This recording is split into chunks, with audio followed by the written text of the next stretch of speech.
It's about time we got to work.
unshaped and unthrottled with AfriHost Pure Fiber.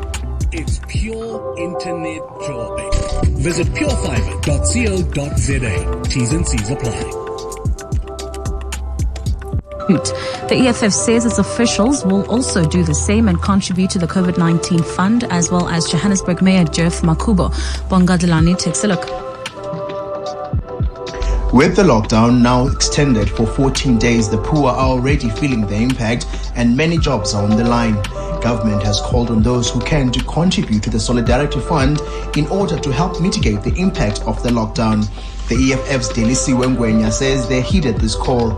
We call on all public representatives in all spheres of government and all employed people with adequate disposable income to do the same, so that we assemble enough resources to fight the rapid spread while still safeguarding South Africa's fiscal sovereignty. Johannesburg Mayor Jeff Makubu, whose city has the highest COVID-19 infections, has also pledged. The money is set to assist the country fight the spread of the pandemic. Bonga Dlulane, Eyewitness News. Health Minister Zweli Mkhize says the national death toll from COVID-19 has now risen to 24.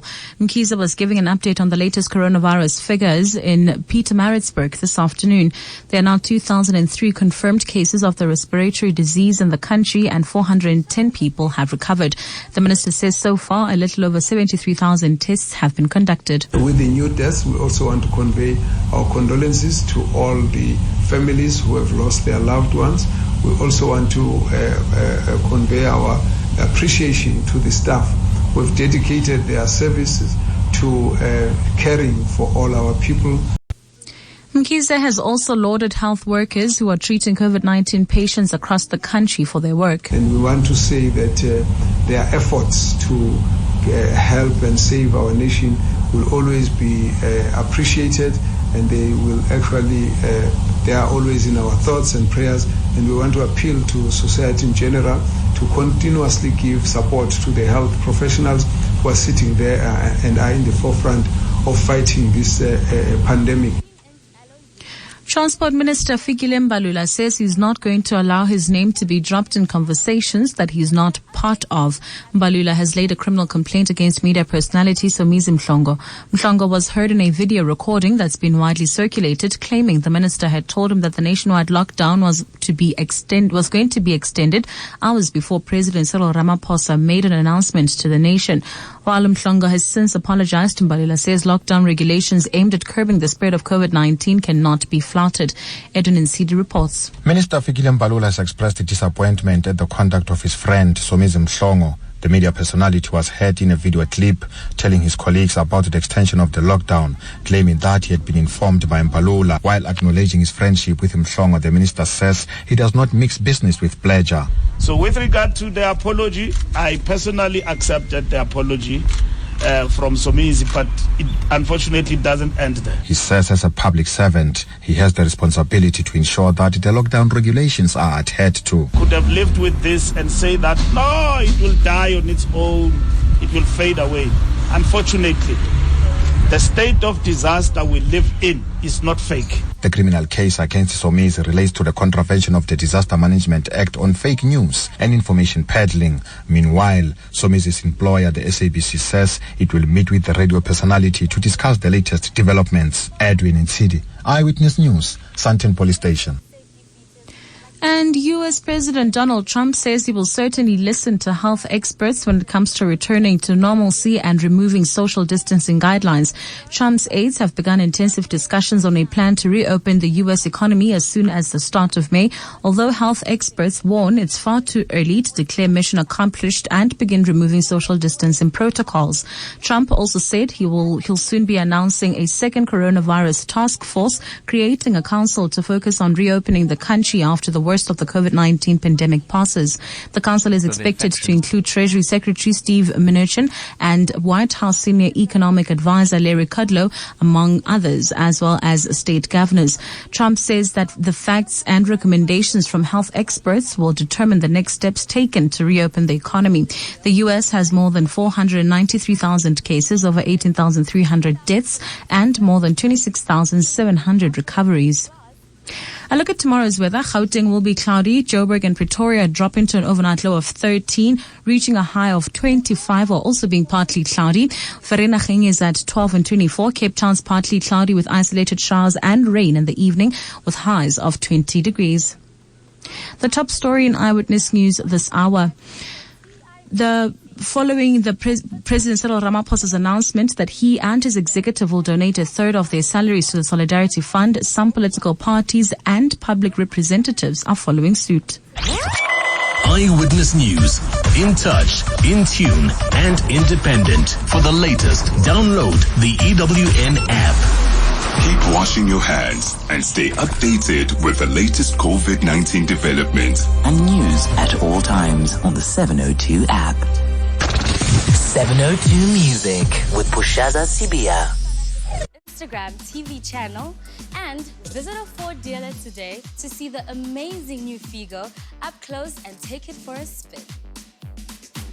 Welcome to NewsHour from the BBC World Service. I'm Pascal Harter. New York has always had a grave site for people with no known next of kin. So why is the image of a mass grave for COVID-19 fatalities so shocking? They're sobering, they're difficult to look at. We have, I think, even more disturbing images. Refrigerator trucks parked randomly around the city as makeshift morgues. Also on Easter weekend, where congregations are gathering in their cars 2 meters apart. Every car that comes through is grateful to have this opportunity, celebration of their faith and their church services. The drive-in cinema converted into a church, and the 82 singers, each in their own home, with their conductor in his garden, putting on a virtual Handel's Messiah. That's NewsHour coming up after this bulletin of world news.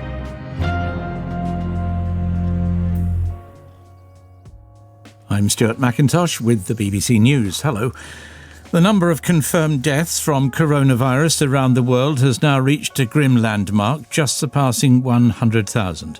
There are almost 1.7 million registered cases of the virus in 210 states and territories.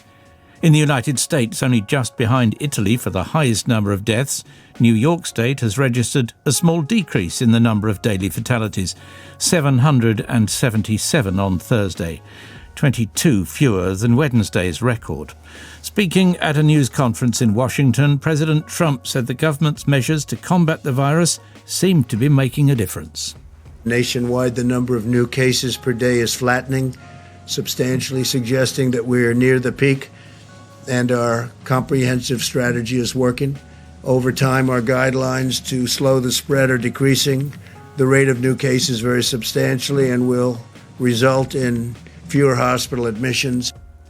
Britain has recorded its highest daily total of coronavirus fatalities in hospital, with 980 in a single day.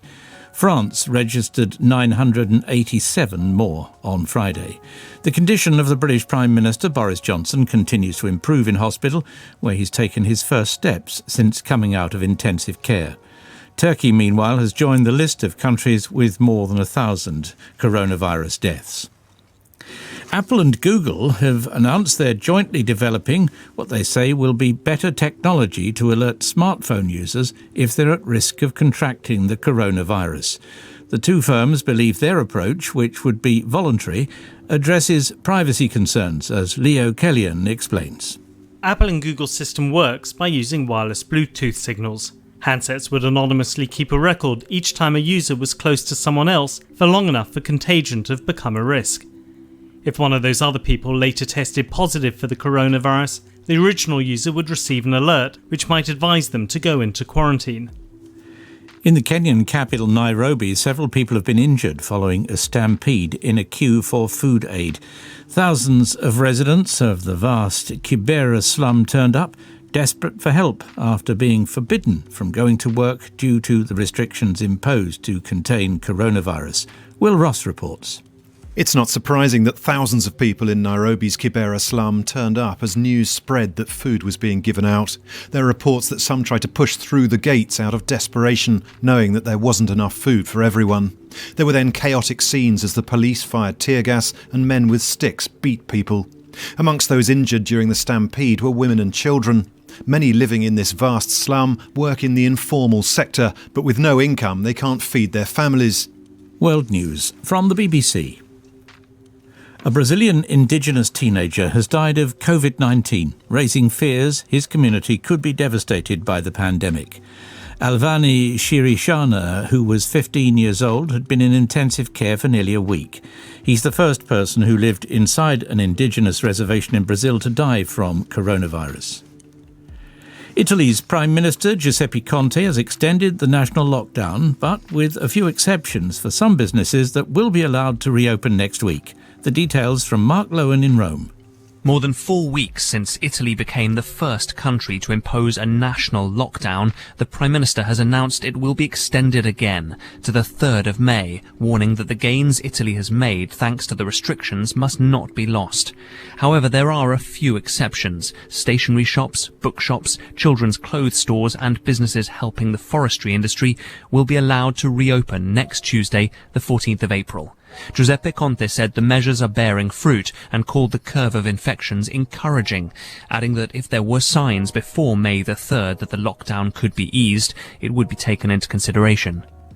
Mobile phone images from Siberia appear to show large parts of a prison colony engulfed in flames. The blaze in prison colony 15 follows a riot by inmates in protest, they said, at the way prison officers were treating them. There are reports of casualties.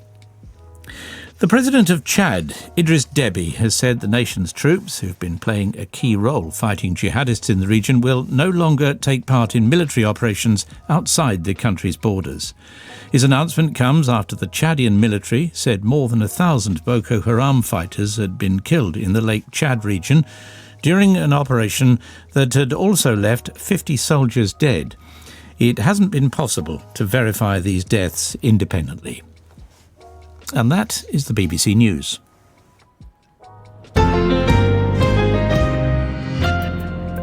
Hello and welcome to News Hour from the BBC World Service, coming to you live from London.